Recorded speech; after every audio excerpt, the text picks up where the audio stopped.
sabi niya, "Is that a me problem or a you problem?" It is an honor to be part of the 79th Philippine Institute of Certified Public Accountants Annual National Convention. I thank PICPA's National Board of Directors, officers, regional councils, and members for inviting me to join this gathering. Actually, ako ang sumusunod-sunod sa PICPA. Kung maalala niyo po, last year, nandoon din ako sa Sorsogon. Sinusundan-sundan ko po kayo kasi nandito po yung mga COA auditors.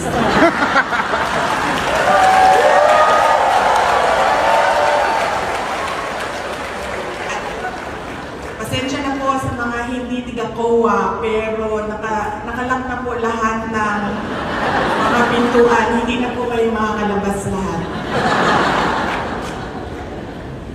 Madami akong experiences na merong nagpapapicture sa akin at sinasabi nila na, Inday Sara, magpapicture tayo para maniwala ang asawa ko na nandito ako sa Davao City at nag-attend ako ng convention. Marami po ako, yes, that is true, through the years, hanggang ngayon, meron akong mga events na na-attenan na lagi sinasabi sa akin, magpapicture tayo kasi kailangan ko ipadala sa asawa ko. Nandito ako sa events.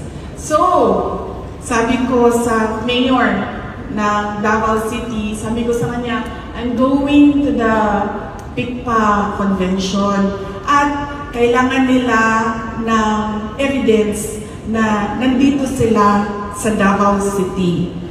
So, sabi ko sa kanya, ano bang makontribute mo sa aming lahat para makabili kami ng Davao City t-shirt at makabili kami ng durian candy at makabili kami ng mga canvas tote bag na nakalagay Davao City para pagbalik namin sa aming mga bahay, meron kaming pampasalubong at meron talagang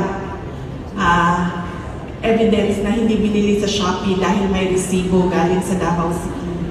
So sabi niya, akong bahala sa inyong lahat. Sabihin mo lang sa kanila na maghanda ako ng 1,000 gift certificates para sa kanilang lahat.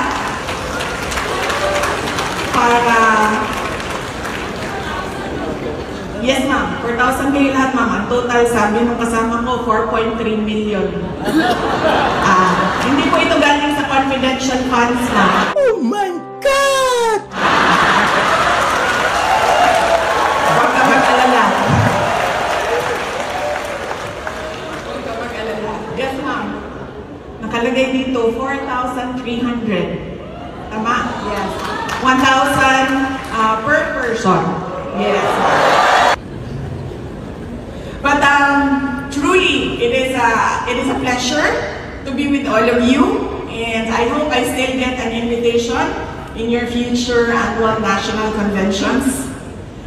Pambihirang pagkakataon na lang ngayon mapag-usapan ang values.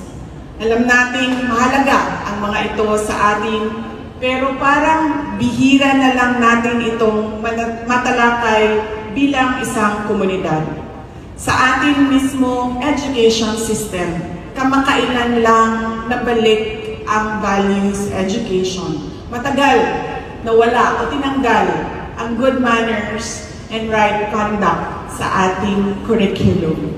Alam niyo po, noong ako ay nasa elementary, nasa high school, meron pa po kaming GMRC noon.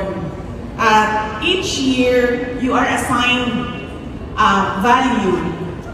And I remember sa mga values na inassign sa akin, one that stood out was during my first year in high school. I was assigned the value of perseverance. And dahil napag-aralan ko yun ng isang taon, dahil assign ka ng isang value, isang taon, napag-aralan ko yun isang taon, nakakatulong siya sa aking trabaho at sa aking personal at pribado na buhay.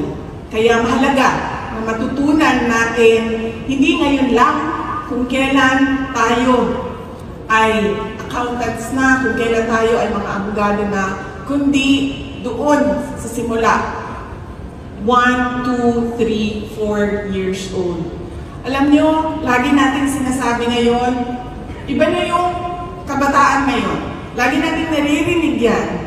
Iba na ang kabataan ngayon. At hindi, as a parent, hindi ko ma-explain kung saan ba ang pagkakamali. Doon ba sa curriculum, sa edukasyon ng mga bata, sa pagpapalaki ba namin mag-asawa? Bakit hindi sila tulad nung kung ano yung kinalakihan namin? As an example, nasa ating Bible, obey and respect your parents. And therefore, noong parenting style ng mga magulang namin, and I'm sure marami sa inyo dito, hindi ka pwedeng sumagot sa magulang mo. Hindi ka pwedeng magbigay ng rason, magbigay ng excuse. Pag nagkamali ka, diretso na bunalan. Sa amin. In fact, kaming kasi magkalapit yung edad namin ni Congressman Pulong Duterte. There's only 3 years between us. He's 3 years older than me. Hindi po ako ang mas matanda ha. Laging maraming nagsasabi na ako ang ate. Siya po ang kuya. Magaling lang siya mag-alaga ng aging niya.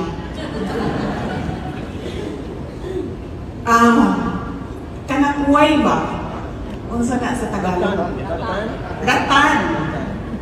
Ang mama namin, merong ratan. Stick. Na every time there is wrongdoing, every time there is mischief, na normal naman sa mga bata, being naughty, kasi hindi pa nga nila alam kung anong right or wrong, with no question, hampasin ka talaga. Therefore, kaming magkapatid, meron kaming song. Pag meron ng ginawang kalukuhan, yung either ako or siya, mag-aala na ako, pagbantay sa uway ni mama, pagbantay sa uway ni mama. Ganoon kami magkatsawan, mga kapatid. Kasi alam namin darating na yung palo. But, may I just compare, hindi ako nagpaalam sa kanya na ikukwento ko sa inyo kung anong mga sinabi niya. But, paalam na lang ako mamaya. Pag nagkita kami. So, I have, hindi ko na lang sabihin din kung sino sa kanilang tatlo. I have a child. And then, sa atin, diba, pag inutusan tayo ng magulang natin, sinabihan tayo ng magulang natin, diretso na yan. Wala nang, mamaya na, sandali lang. May ginagawa pa ako. 10 minutes, 5 minutes ma. Wala yan. Sa kanila, meron. And somehow, pag hindi mo binigay yung 10 minutes or 5 minutes mo, sila pa ang galit. At ikaw pa ang masama. So, isang beses, it's always like this. 10 minutes, 5 minutes.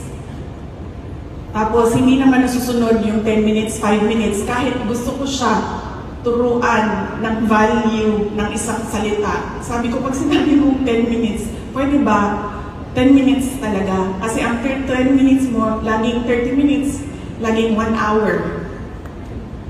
So, sabi niya, dami na ako sinabi, madami ako, galit na ako, madami na akong sinabi.